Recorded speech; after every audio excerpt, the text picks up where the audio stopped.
Okay, we're back. I'm joined by Sid for today's episode. Guys, first thing to address, I don't know how my audio is going to sound like. So if it sounds bad, really my apologies. So if it sounds really bad, this episode is not really going to be on Spotify or Apple Podcasts. So my apologies for that, for the inconvenience. Even the show started late because of my audio. Tried to fix it to the best of my possibilities to make this happen. But with that being said, thank you all for incredible support shown so far. And I'm joined by Sid. Hey, Sid. Whew. What's going on? There's I'm back. Little surprised at how entertaining that game was. I was expecting international football. I don't expect the best, and the so-called Ballon d'Or showdown was coming in. But hey, that was fun. A lot of fun attacking. The attackers ran the show today. Yeah.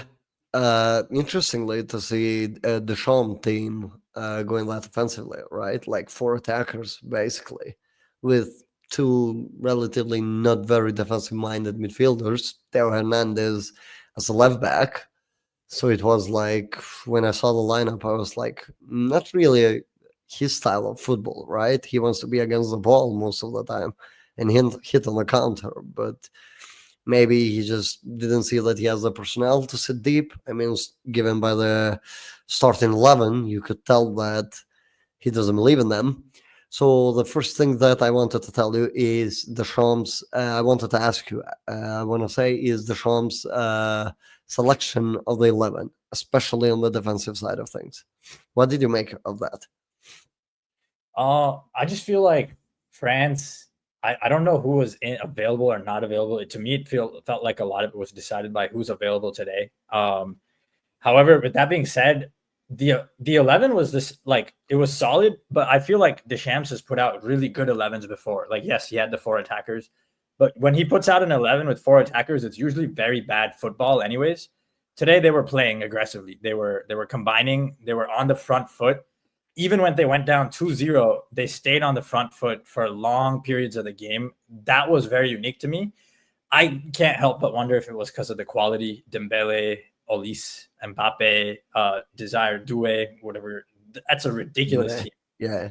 Yeah. I mean, top of my head, right?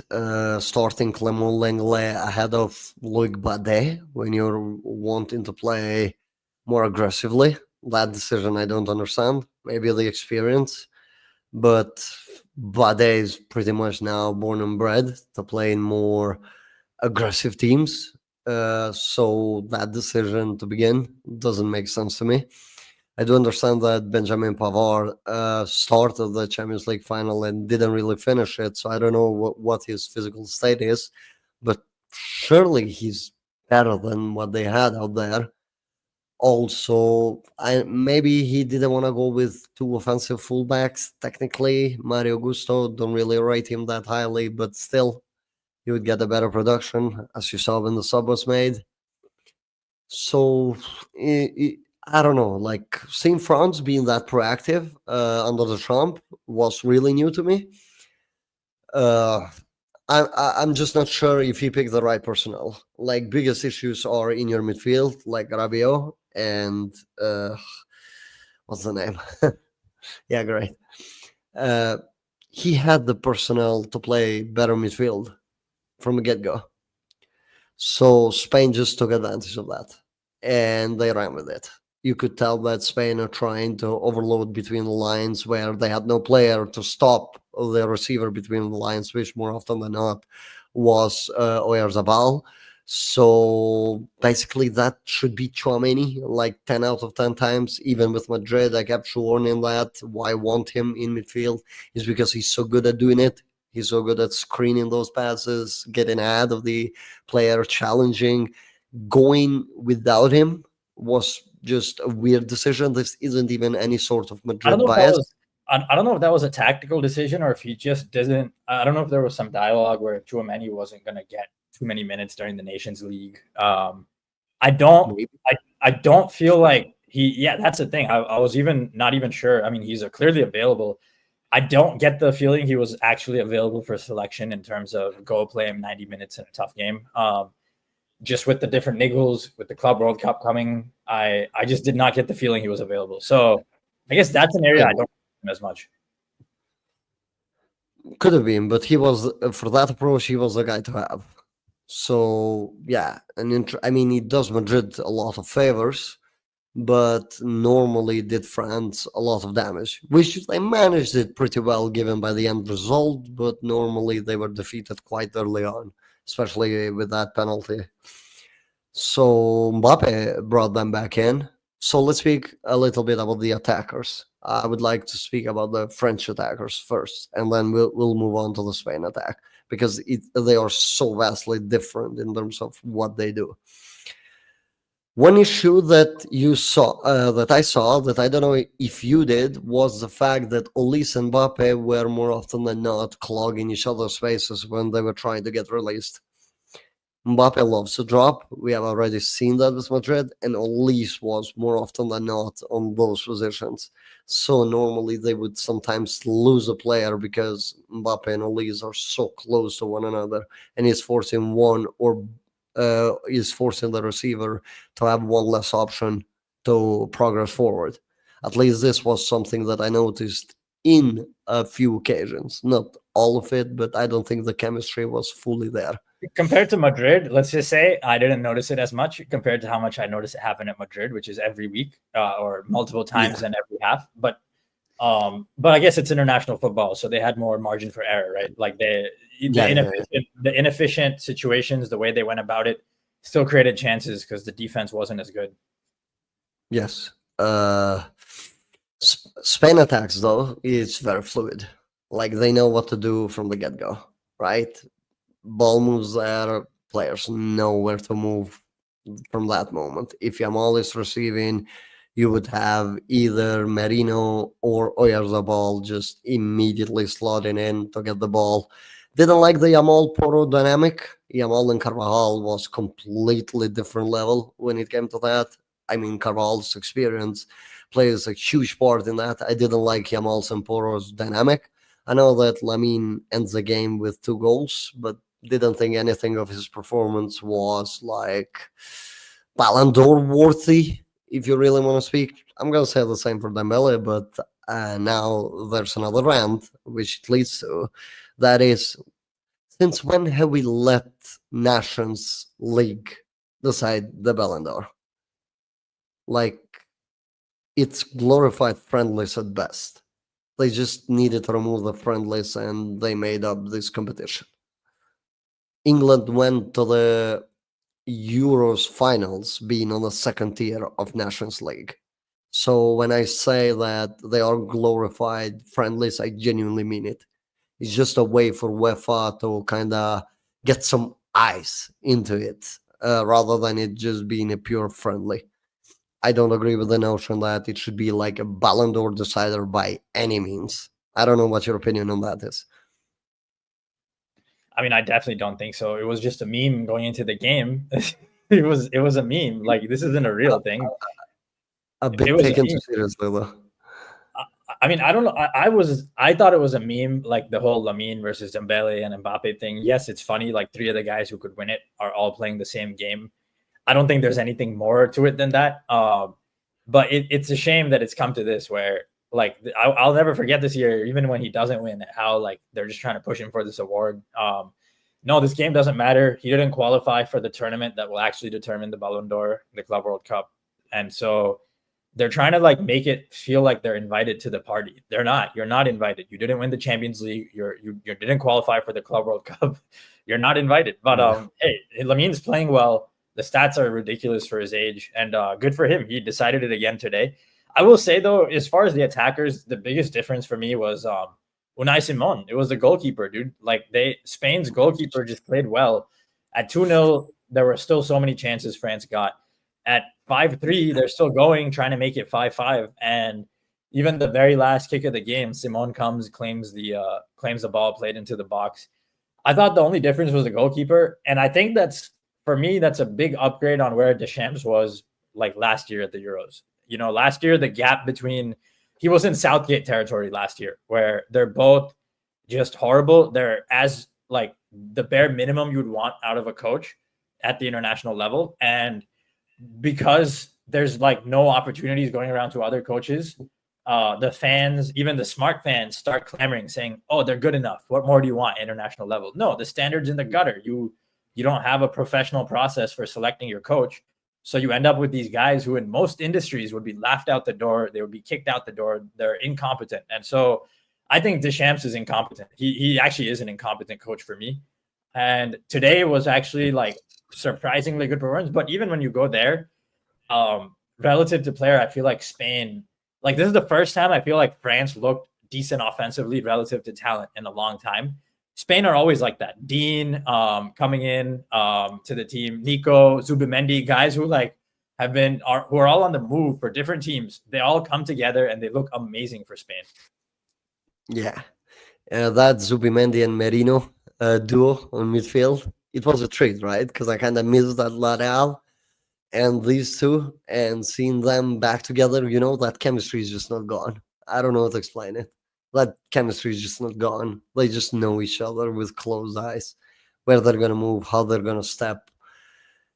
It was just a treat. Mikel Merino starting between the lines was surprised me, to be honest. It should not have surprised me as much considering where Arteta was using him. So, but I still am, when I think of Spain, right? I'm still am on that mindset on the way how Merino was used in Spain, and not actually the progress that he made with Arsenal as a completely different player. Because this Mikel Merino this season and the guy last season are completely two different players. So when we're trying to make a judgment and assessment on these players, I also need to factor that in. I thought that Spain with that started to be a little bit more, okay, I want to have a little bit more of the ball. I don't want to attack between the lines as much, but nah, it's just the same Spain. It's just literally the same. Just the name of the player is changing. Now Pedri is playing deeper because, well, guess what?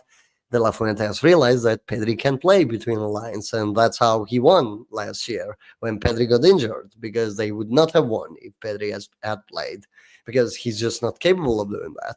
So now he's playing deeper, and they're benefiting from it. Pedri is really good deeper. So having like a pivot of Pedri and Zubimendi with Merino just floating in and out behind the midfield line, getting ahead of them, you just got the easy ways in for the attackers. You have Oyarzabal just playing as like a connector, incredible. Then you have Yamal, who can receive in front, but also you can tell that he's adding a bit more of running into the channels to his game. You can see that it's not that he'll always want the ball to his feet. He's actually looking for the space a little bit more. He's not trying to be that ISO solo guy, but he's looking for the spaces that his teammates are going to generate, and to pick that pass instead of just consistently trying to get the hard thing and trying to dribble out. He's not consistently trying to do that. So that's a positive thing. Nico Williams, on the other hand, an expert. I said on my first show on this channel, he's like one of the best footballers in the world when it comes to running into the channel. That's where you want him, and that's exactly what he provides to you. I think Nico's last pass needs a little bit of polishing, but in terms of keeping the action alive, he always makes the right decision, which is huge. Still has a bit of polish into his game, only 22, of course. But Nico, I still feel that needs to add that final killer pass. I know that he did assist for the goal, but I'm talking on consistent level. That's a much scarier player once that's added.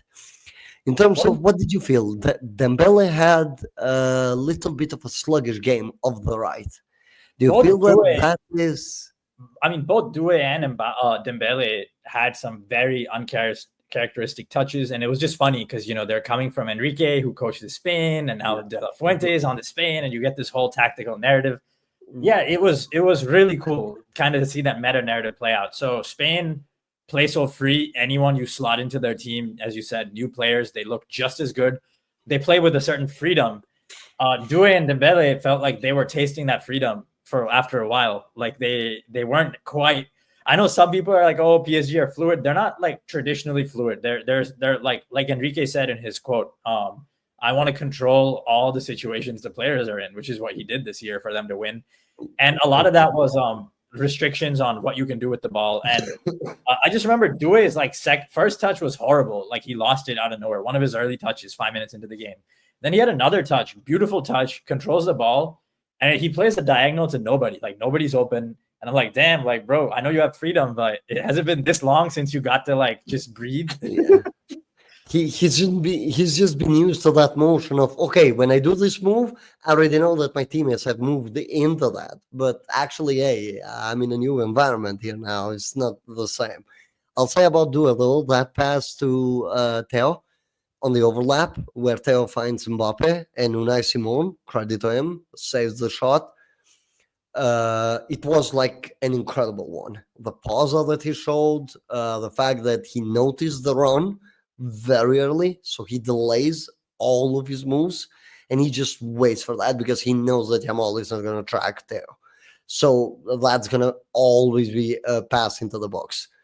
I genuinely like that. For a young player to show that kind of understanding of what's going to really happen with that action could have easily been a goal if Unai Simon wasn't just incredible today. He saved so many of Mbappe shots. Because I think that would have been on my books the 2-0, because don't forget that he saved Mbappe's first chance early. So normally Mbappe would have scored that. And then that's the second one against a normal goalkeeper on a normal day. That's Mbappe's second. And that goal would have been, most of that would have been the way, right? Like Theo just saw the space, he saw what his players doing, and he just attacked the space. And then Mbappe, I've spoken a lot about this even on my Twitter. The way how he separates himself from the defenders on the box is just ridiculous. He's so quick at doing it. He's just in front of them, which makes him a bit unbalanced, because sometimes I think that he's a bit too fast. Am I making sense? Yeah, no, he is too fast. Honestly, that's like one of the biggest things I feel like we've seen more at Real Madrid. I hope it goes back to where time slows down for him, but sometimes it is too fast, 100%.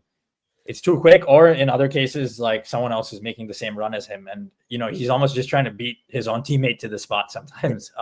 Yeah. And that's where it gets clunky for sure. What do you think? You pointed it out early, and I noticed it too. Like he was running around with Usman, he was cutting some passing lanes off early in the game. What do you think of that? I thought that was just funny. It's like, okay, the final happened, Enrique called you out, Usman and Doué are there with you, and they're like, hey, let's run together. And you decide to, maybe these guys give you some fresh blood, some fresh energy, and you decide to go run out there. You know what's the thing? It wasn't as much about the intensity, right? He had some intensive sprints. It wasn't much about the intensity. It was the fact that he was getting there in between and blocking the lanes, which this leads me to talk about Dean Huijsen and how good he was at getting out of those situations. Because in normal circumstances, some of the things that Mbappe, Dembele, and Doué were doing, normally they get teams in trouble. They were closing all the lanes, like a midfielder has to drop very deep to receive. And guess what? When that midfielder, I mean, we've seen that a lot with Madrid, right? When our midfield gets pushed, you just get that, oh, we have so little players to progress forward now. Because, hey, we're isolated here. It's very hard to create that artificial transition, I want to say, when you're dealing with that kind of press, because it's very man-to-man-ish.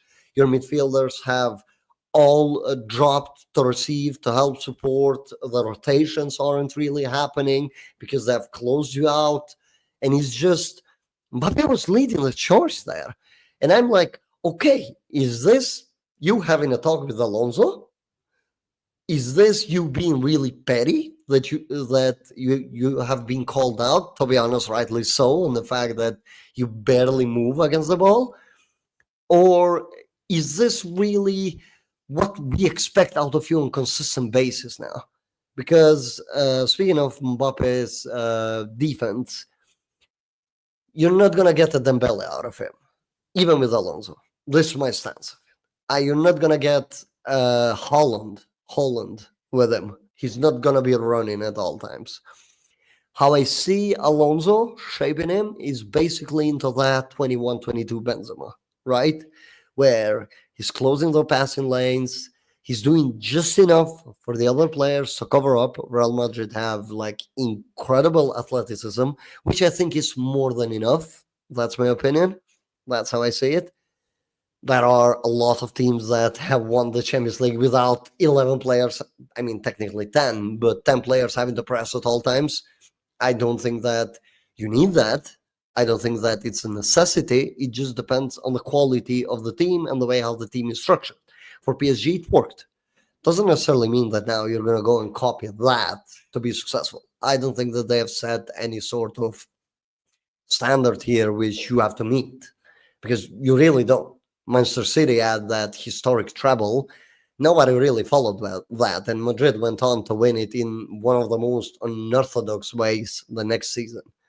So it's just about, can we get him to work? It's not, can we get him to press like today? I don't think it's feasible. I don't think it's something that I would want it to happen. And I do wonder how much it was impacting his finishing. What do you think about that? Because, of course, having to run, less energy, right? So do you think that his finishing today also was a thing of him putting more work off the ball because he's not really used to it? So his energy levels just are being spread differently? No, I don't think so, because a lot of his actions, even when he doesn't work off the ball, he ends up somewhat tired even during the action, because all his actions are usually sprint, intensity, transition. There's a lot of speed involved. And so whenever there's sprinting involved, you end up having to reach your top speed. Now, having to sprint off the ball and on the ball definitely lowers how much energy you have. It's an interesting question, because for most attackers, I feel like it's a bit of a cliche. They can play defense. You can't play intense, like be the primary defender running around everywhere all the time.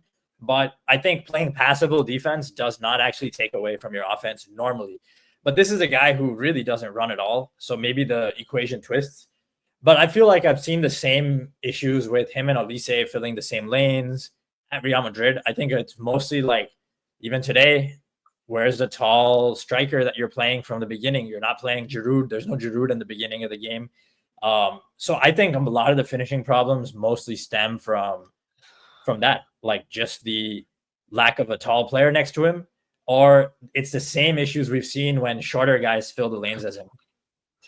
On unorthodox areas where they have to kind of make up to get at the end of it. Yeah. I would agree with that.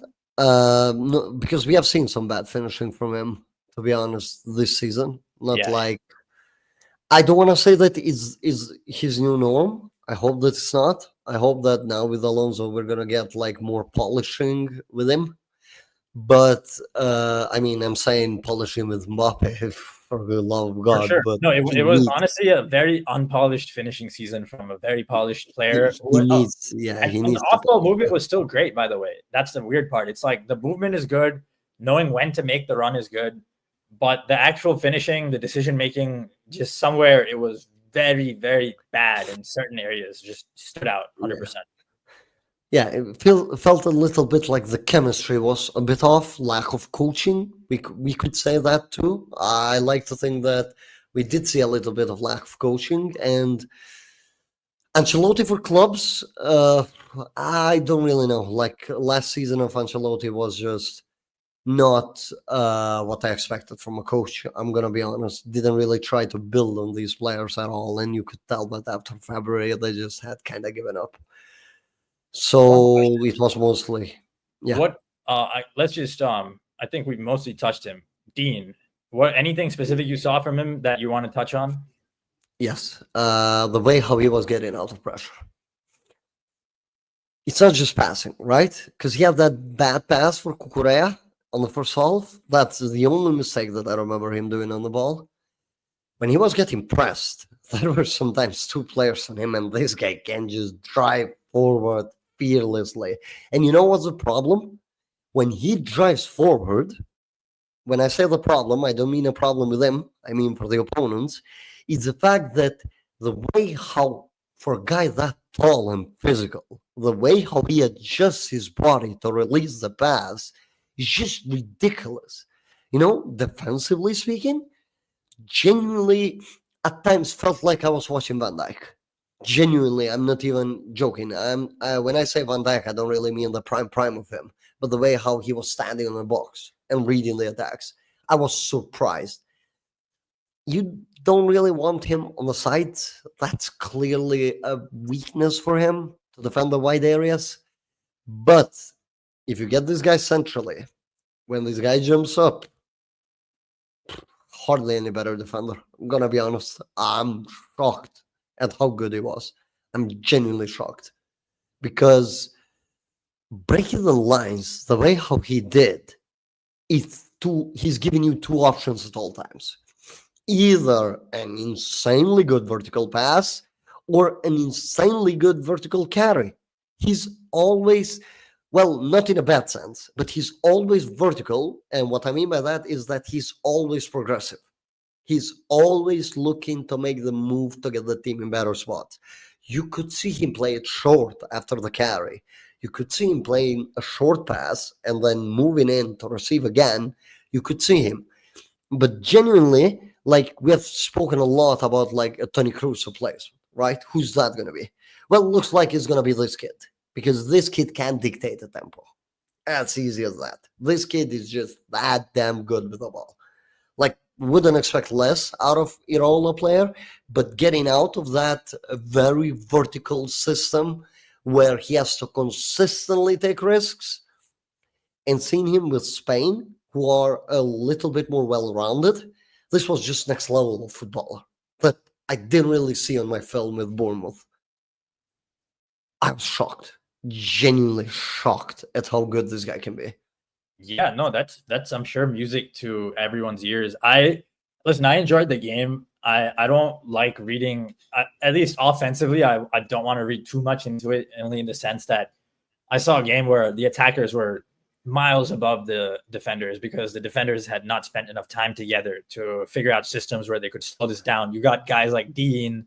I mean, just everyone on the pitch was pretty solid attackingly. Even someone like Kone from the France midfield, I actually liked some of the actions he took, the touches. I thought the offensive game was very good. I mean, it was 5-4, obviously, but I think therefore, like the club level defenses will be a little harder. But like you said, stepping into Spain into a more possession dominant side, that's very good.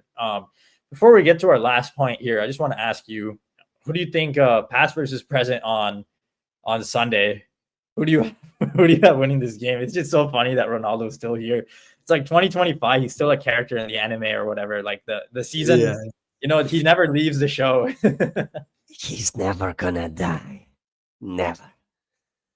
I don't know. He's still like vying for his place in the Club World Cup. I don't know if a Mexican team is going to pick him up or whatever, but here he is. He has a chance to stop Lamine. He scored in the come from behind win. It's Cristiano's here to stop, to save Real Madrid fans from their worst nightmare yet again, which is Lamine winning the Nations League and turning that into a Ballon d'Or campaign.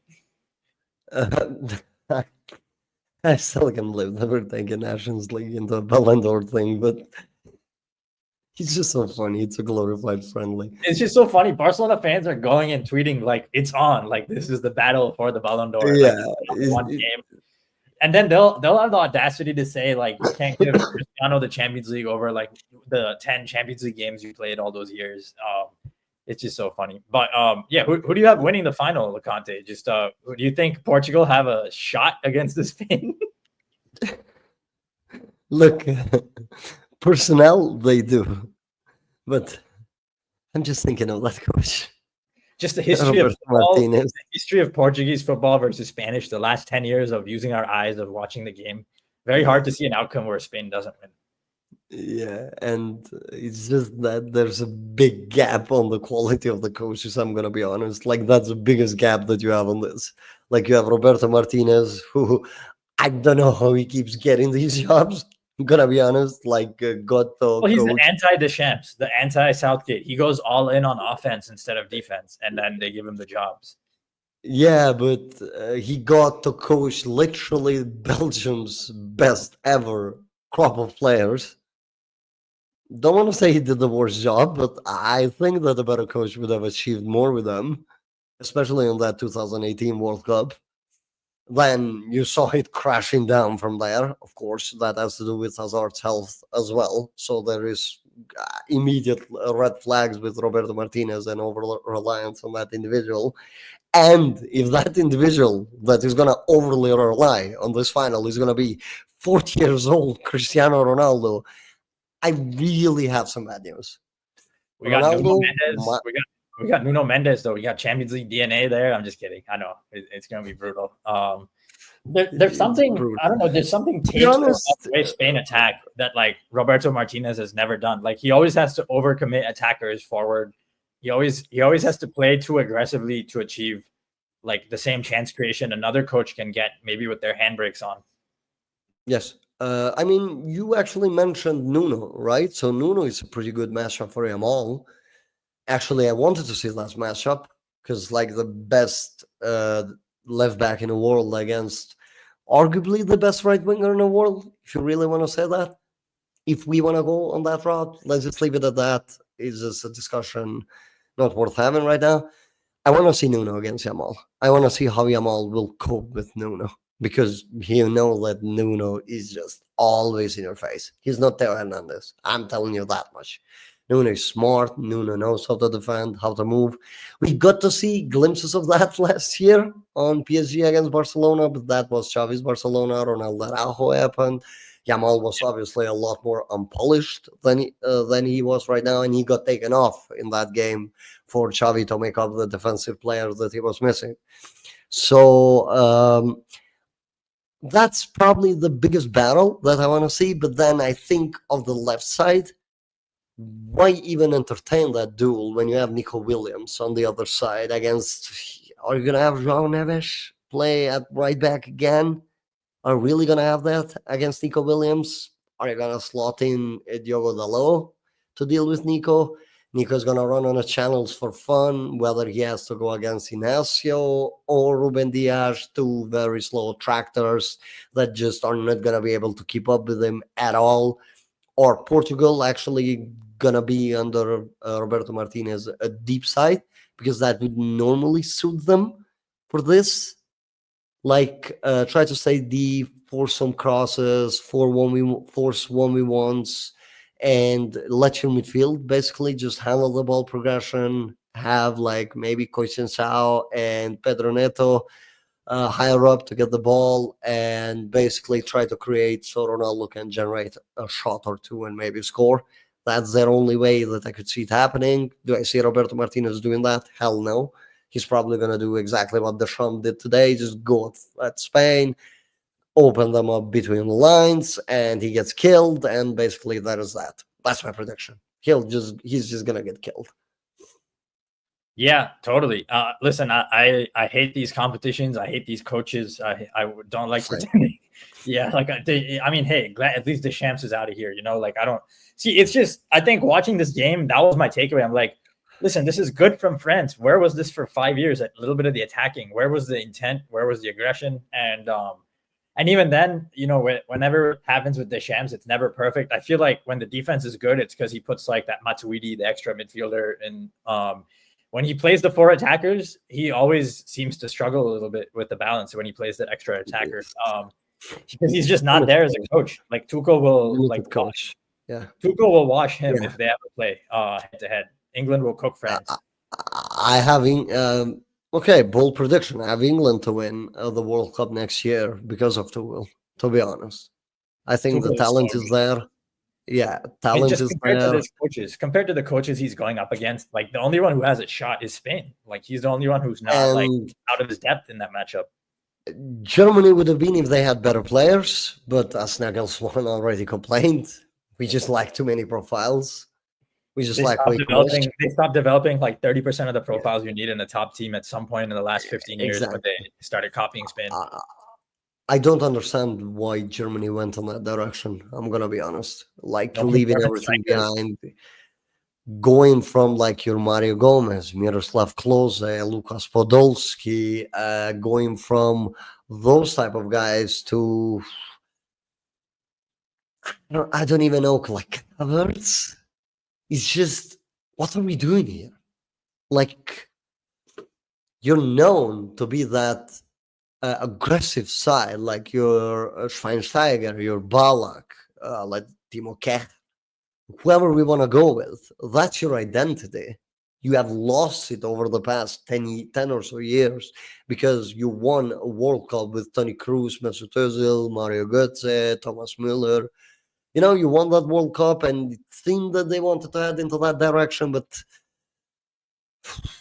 the talent is lacking. Like German players, there's barely any German player that you would really want to touch outside of Musiala, who's pretty much English, and Florian Wirtz.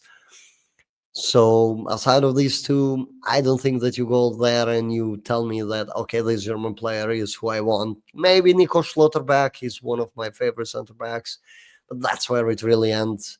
Goalkeeper department also lacking. Like Neuer is finished. Ter Stegen, well, this campaign is really funny, and I don't really know. Like Germany there, so yeah. I Last think it's topic. time. Last topic to jump into. The one everyone is coming at you on Twitter, online. Everyone thinks you're silly for it. It's funny because when I saw the game, I saw what you were saying. I'm like, this guy, like Rodrygo on the left wing is still like a Grealish and left winger hybrid.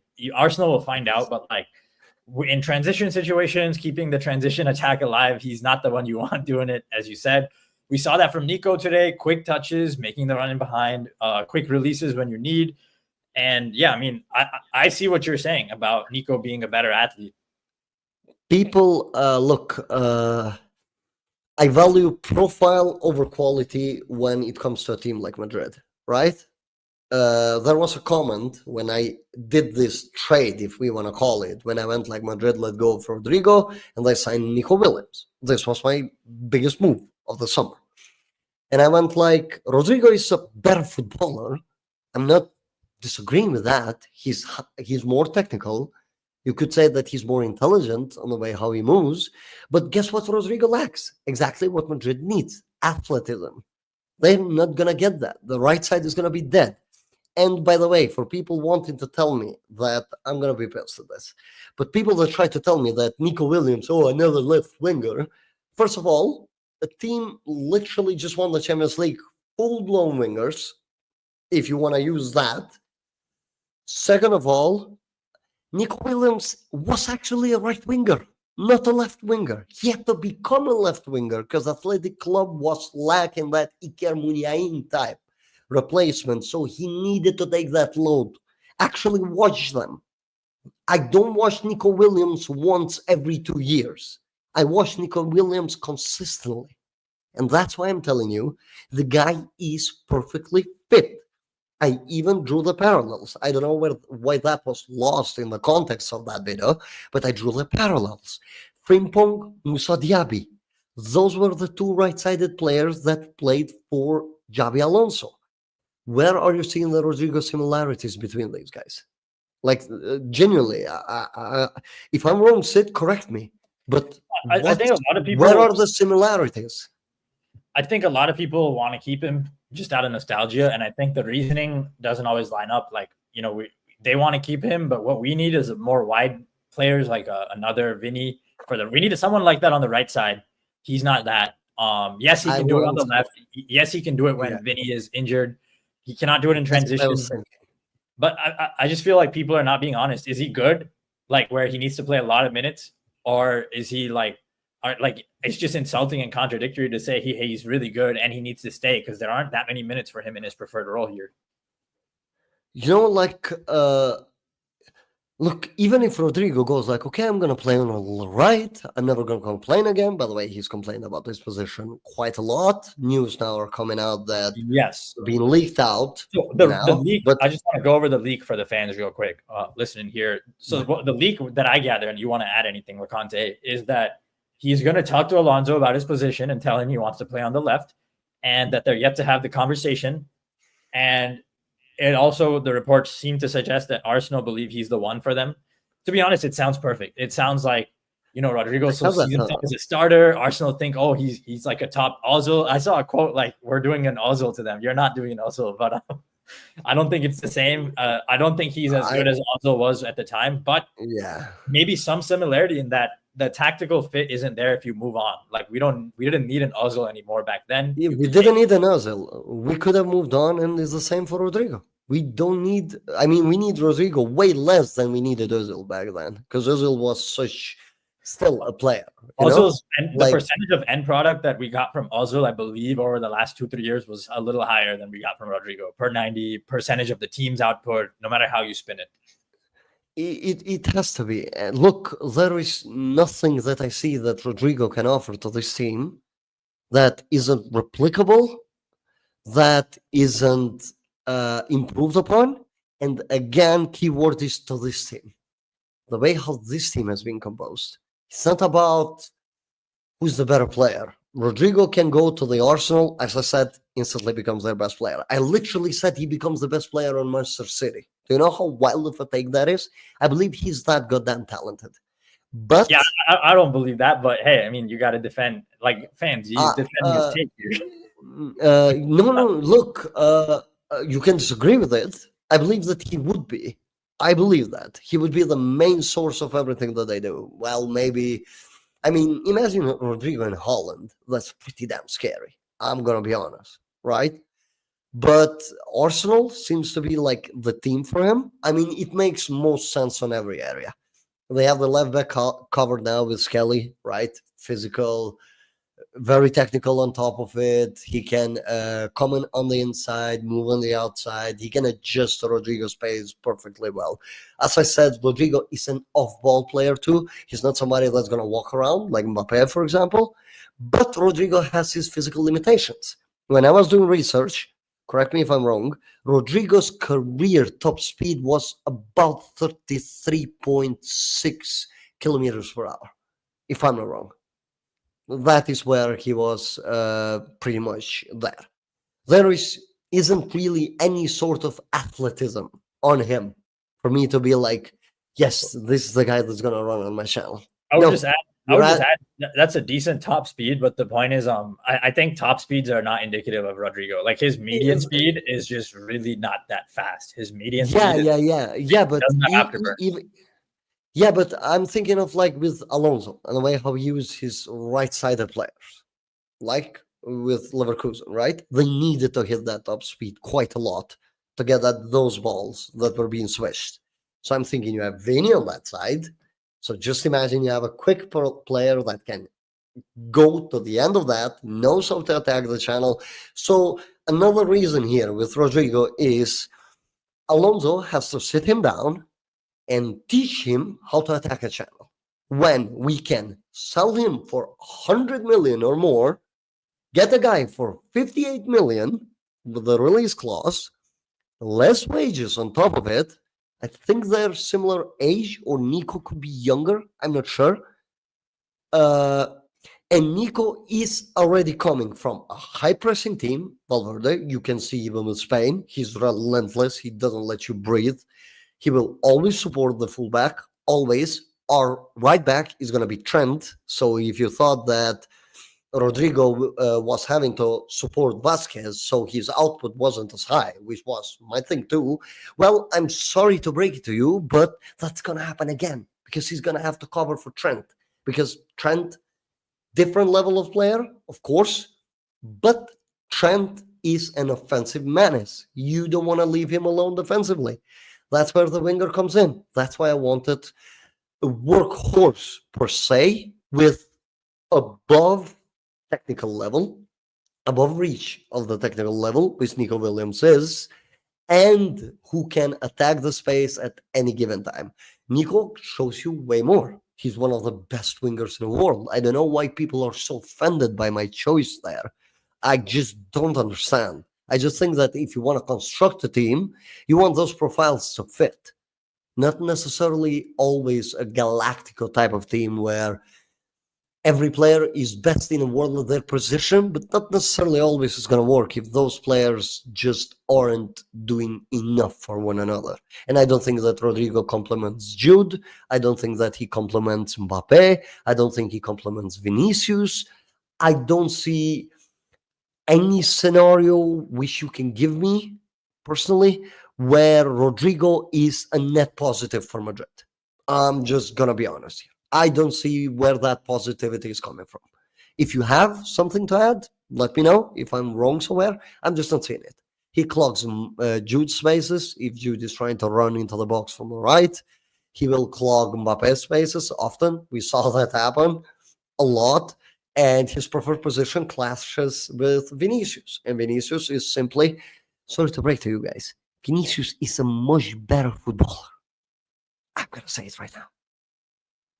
Well, you heard it from the horse's mouth, folks. Because a lot of people, and I'll display this comment, I do think it's accurate in this case. I think people really are obsessed with Rodrygo's technical ability. And it's not even about technique or pace and power players. I think there's a balance on every team. And I think people are focusing too much on the on-ball stuff and not realizing you need players who do all the off-ball work to make it work. You need players who do all that. I know we got a couple more questions in the chat. We are going to wrap up today. We will get to more in the future. Not 100% sure if we're going to be back for the next game just because of the technical issues. We're going to have to go and sort all that out before we come back, guys. And I hope I'm not sick by the next episode on top of it. But yeah. Yeah, thank you all for tuning in. Thank you all for joining. And we got lots in the works. We're still upgrading a lot of audio quality, a lot of visual things. I'm going to move into a new studio. I'm going to look like a different person soon. Loconte is going to get more mic things. This mic, you can see it there, but the setup is actually not done. It's still being completed in the background. And so, works, unfortunately. Yeah, everything's in the works, but we'll be back. We're going to cover the Club World Cup. There's a lot of stuff to do. We want to get into Real Madrid history as we go to, or as the summer progresses. So tune in, like, subscribe, tell your friends. You're getting at least a couple shows a week from us. One with Loconte, one with Gerard Hector. Sometimes I'm here with Loconte, sometimes I'm not. We are going to get a more consistent schedule established once our technical issues are sorted. Thank you for bearing with us. It's been a long, slow setup process. Loconte, thanks for reviewing this game, man. Thanks to you, Sid, for joining, and thanks to everybody on the chat, because I was just reading the chat. Thanks to the subscriber count has been going up so much. Sorry if I hurt somebody's feelings with that Rodrygo thing, and I think we're good to wrap it up for today. Again, thank you guys. Apologies again for the audio. It wasn't planned. The show was delayed because of it. It was much worse, trust me. So you guys got this at the very least. So yeah, we'll see you guys on the next one. Don't forget, this is for free. Just subscribe.